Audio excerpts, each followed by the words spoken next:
Curry అయితే అయిపోయింది, కొత్తిమీర వేసుకొని దింపేసుకుందాం. చూసారా ముక్క ఎంత సాఫ్ట్గా కుక్ అయిపోయింది. దింపేసుకుందాం.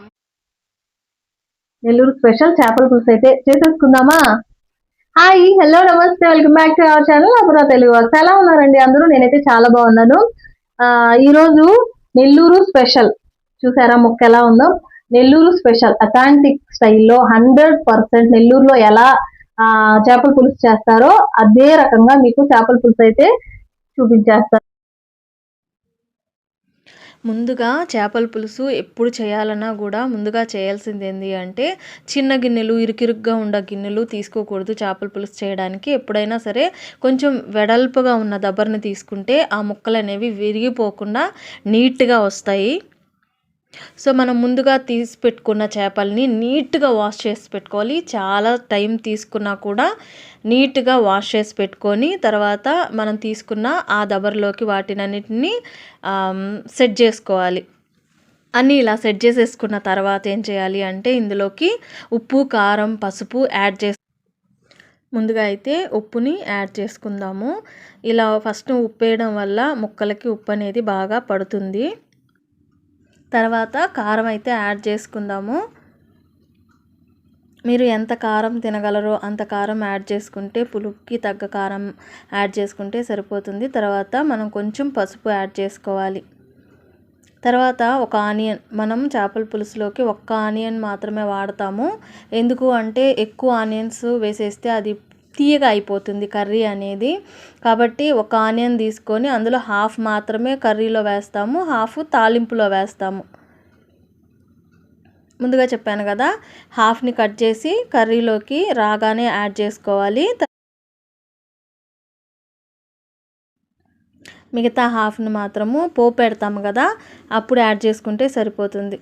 ఇలా పచ్చిమిర్చిని చిన్న చిన్న ఘాట్లు పెట్టుకొని వేసుకుంటే చాలా బాగుంటుంది ఫ్లేవర్ అనేది. అవి మనం తినొచ్చు కూడా. తర్వాత మెయిన్ ఇంగ్రీడియంట్స్ నెల్లూరు చేపల పులుసులోకి ఏంటి అంటే మామిడికాయ, పచ్చి మామిడికాయ. కొంచెం తీయగున్నా కూడా కూరలో వేయకూడదు, ఎందుకంటే కూర అంతా కూడా తీపి వచ్చేస్తుంది. కాబట్టి పచ్చి మామిడికాయ ముక్కల్ని యాడ్ చేసుకుంటే నెల్లూరు చేపల పులుసు అనేది చాలా అంటే చాలా సూపర్గా వస్తుంది.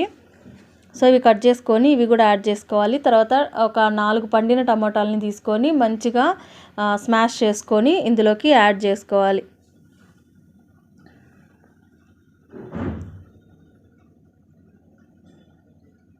ఇలా యాడ్ చేసేసుకున్న తర్వాత మనం ముందుగా నానబెట్టుకున్నాం కదా 150 గ్రాముల చింతపండుని, దాన్ని మెత్తగా పిసికి ఇలా చూపిస్తున్నాను కదా వీడియోలో చూపిస్తున్న విధంగా చిక్కగానే వేసుకోవాలి. నీళ్ళుగా అయితే అస్సలు వేసుకోవద్దు, ఎందుకంటే మనం చేపల్లో కూడా వాటర్ ఉంటాయి, ఉడికేటప్పుడు అవి రిలీజ్ అవుతాయి. మరి ఇవి నీళ్ళుగా పోస్తే ఇవి కూడా ఎక్కువ అయిపోతాయి. కాబట్టి ఒక స్ట్రైనర్ సహాయం తీసుకొని మనం వీటిని చిక్కగానే యాడ్ చేసుకోవాలండి.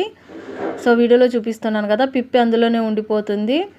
తర్వాత చిక్కగానే మనం చింతపండు రసాన్ని యాడ్ చేసుకోవాలి. ఒక హాఫ్ గ్లాస్ మాత్రమే వాటర్ యాడ్ చేసుకోవాలి, అంతకన్నా ఎక్కువగా అస్సలు యాడ్ చేయకూడదు. ఇదంతా ఉప్పు, కారం, మనం వేసిన ఉప్పు, కారం, పసుపు అంతా కూడా చింతపండు అంతా బాగా కలిసేలాగా కలుపుకొని ఇప్పుడు మనం తాలింపు వేసుకుందాం.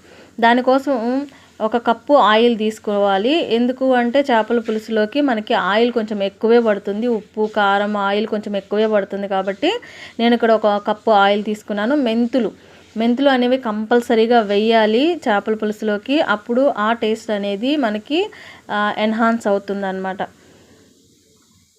సో మనం ముందుగా కట్ చేసి పెట్టుకున్న ఆనియన్స్, కరివేపాకు, పోపు దినుసులు ఏవైతే ఉన్నాయో అవి వేసి మంచిగా ఫ్రై చేసేసుకొని గోల్డెన్ బ్రౌన్ కలర్లోకి పోపు వచ్చిన తర్వాత చేపల పులుసులోకి మనం యాడ్ చేసుకోవాలి.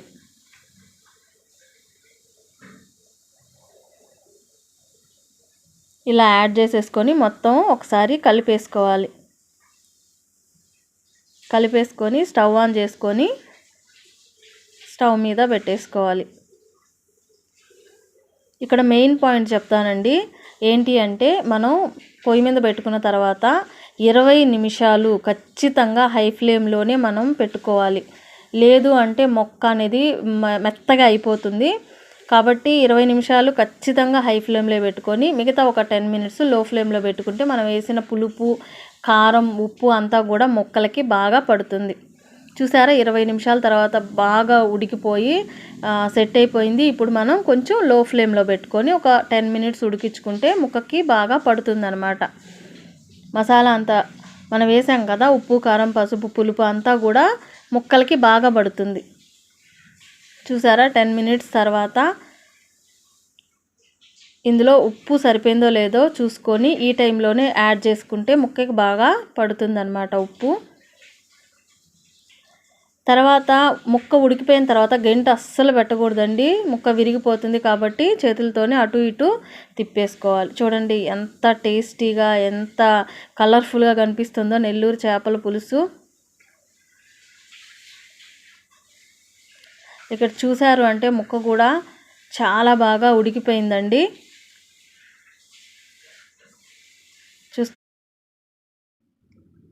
ముక్క అయితే ఇక్కడ సాఫ్ట్గా కుక్ అయిపోయిందండి. మనం వేసిన ఉప్పు కారం మసాలా మసాలా వేయలేదు మనము. అసలు నెల్లూరు చేపల పులుసులో అయితే మసాలా ఏం యాడ్ చేయరు. లైక్ ధనియాలు పొడి కానీ జీలకర్ర పొడి కానీ అల్లం పేస్ట్ కానీ గరం మసాలా ఏం యాడ్ చేయరండి. సో నెల్లూరులో ఇట్లా పచ్చి మామిడికాయ వేసి చింతపండు వేసి ఉప్పు కారం పసుపు వేసి చేస్తారు.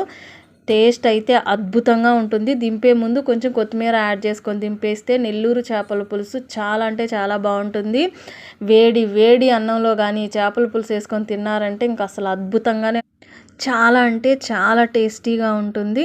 సో ఇంతవరకు వీడియో చూసినందుకు థ్యాంక్ యూ సో మచ్. ఎవరైనా కొత్తగా నా ఛానల్ని చూస్తుంటే మరిన్ని రెసిపీస్ కోసం నా ఛానల్ని సబ్స్క్రైబ్ చేసుకొని మీ ఫ్రెండ్స్ అండ్ ఫ్యామిలీ మెంబర్స్కి షేర్ చేయండి.